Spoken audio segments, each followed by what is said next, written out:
Let's talk about weapon durability. So I've been playing a lot of Zelda Breath of the Wild over the past 6 months. It's been a kind of comfort food during lockdown. I don't normally play a lot of open world games as I find the central loop to be tedious at times, with a lot of the side activities feeling like busy work and padding. But something about the art style drew me right in, even though I have no real experience with the series. I love the way the game focuses on exploration instead of just grinding levels and upgrading skill trees.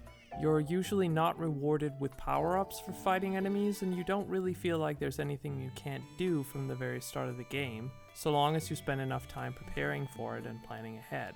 So it feels very open-ended in its design, which works well for a game with such a simple core loop and relatable world building. It's also wonderfully designed to work in handheld mode, with UI and character designs that are easy to read, controls that can be quickly mastered, and gameplay loops that work just as well whether you're playing for 15 minutes or 3 hours. This is the perfect game to pick up and play anywhere at any time, and the perfect system seller for the Nintendo Switch. Now, Breath of the Wild isn't exactly a new game, but since I'm playing it on and off, and the recent Nintendo Direct featured a trailer for Breath of the Wild 2, I figured I'd put in my 2 cents about a subject that came up when the original game was released, and which now seems to be resurfacing with Breath of the Wild 2. A lot of people hate the durability system in Breath of the Wild. After about a dozen or so attacks, any weapon in the game instantly breaks, and the player is forced to switch to a new weapon from their inventory or quick selection menu. To some players, this one aspect of the gameplay is the key reason they won't play it. I have to say that while I understand this complaint completely on the surface, in practice, it just doesn't ring true to my experience. Weapon durability has existed in games in many different forms across a wide variety of genres. It can be used as a kind of realism factor that forces the player to scavenge for resources. It can also exist as an upkeep on the player's currency, or as a means of encouraging the player to return to a safe haven or shop, and thus limiting the amount of time the player can be outside exploring the environment. This then serves as a sort of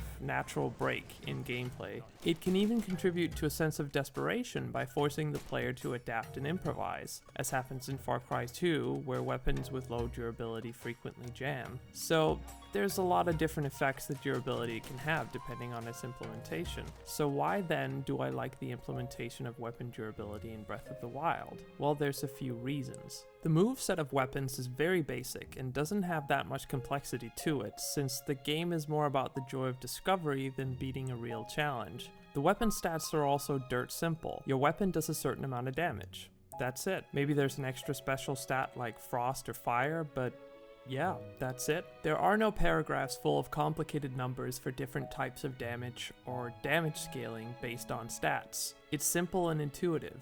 So if the weapons never broke, you really would have no reason to ever switch to a different one unless you found one that did more damage, because there's barely any difference between this sword, or this sword, or this sword, or that sword. It also goes hand in hand with the game's theme of exploration. In Breath of the Wild, you don't purchase healing potions or new weapons. Barring some minor exceptions, you can only purchase armor, arrows, and ingredients for cooking. You find ingredients to make elixirs, and meat or vegetables to cook meals. By preparing meals and elixirs, you can boost your stats and heal yourself in and out of combat, and you find new weapons by defeating enemies or exploring the environment.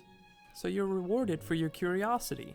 Everything you pick up contributes in some way as a resource to help you succeed. Weapon durability ties directly into this, because it means that weapons are treated like a resource. When a weapon breaks, it can't be repaired. So if it was a high damage weapon, you should have probably used it on an enemy that was worth that kind of damage. It might not sound like fun to lose that really cool fire sword you picked up earlier, but you can always find it again, and when it breaks, you're forced to adapt and try something else. This helps breathe, pun intended, a bit of life into the combat system.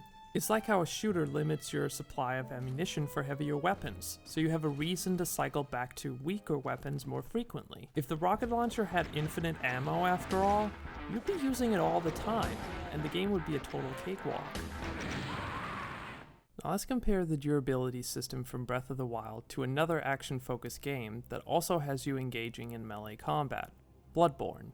In Bloodborne, you don't permanently lose your weapon when it breaks. It can be repaired and upgraded. You might find a different weapon with a moveset that fits your playstyle better, and then choose to go with that one, but each weapon is uniquely its own, so the game is designed in a way that if you feel comfortable using a specific weapon, you don't have to abandon it. You just keep upgrading it until it does enough damage, even if that means grinding for a bit. This is pretty much the same for all Soulsborne games. I got through all of Demon Souls just using a halberd, and have proudly, and stubbornly, kept that tradition going with Dark Souls, Dark Souls 2, and Bloodborne. If something works for me, I won't really switch up my routine, so the variety of options and gameplay styles just aren't ever explored. In my opinion, a lack of meaningful and permanent durability, combined with finding new weapons infrequently, is just a recipe for engendering fixation. Fixation on doing things your way, simply upgrading the damage output and buffing your character without trying anything new or different. In fact, the time it takes to gather up resources for upgrading weapons kind of necessitates picking a weapon and sticking to it, unless you want to grind for even longer. These are not games where you can haphazardly change careers midway, unless you're an especially skilled player.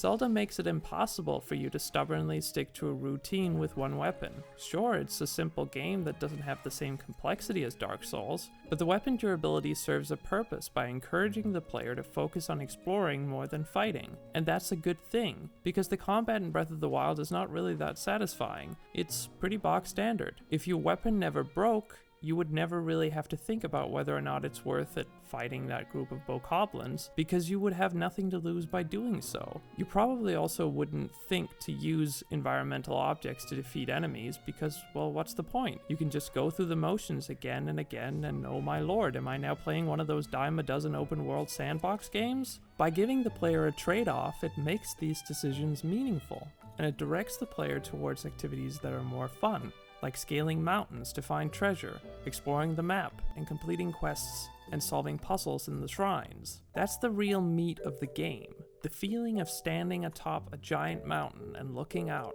admiring the vast, beautiful world that Nintendo designed. It's not about mindlessly going to every marker on the map, or grinding for hours to get a slightly better version of the weapon you're already holding. In fact, that's why the game only has map markers for towns, towers, and shrines, and asks the player to keep track of the rest themselves, because the joy of exploration is what it's all about. It's not a perfect experience by any means. It's a little simplistic at times, and perhaps just a bit too big for its own good, but it's more the accessibility that makes it so appealing when you can just pick it up and play it at any time. I think a larger contingent of players have been far too hard on Breath of the Wild for a single mechanic that doesn't really feel that out of place for a game with such a heavy focus on crafting and exploration.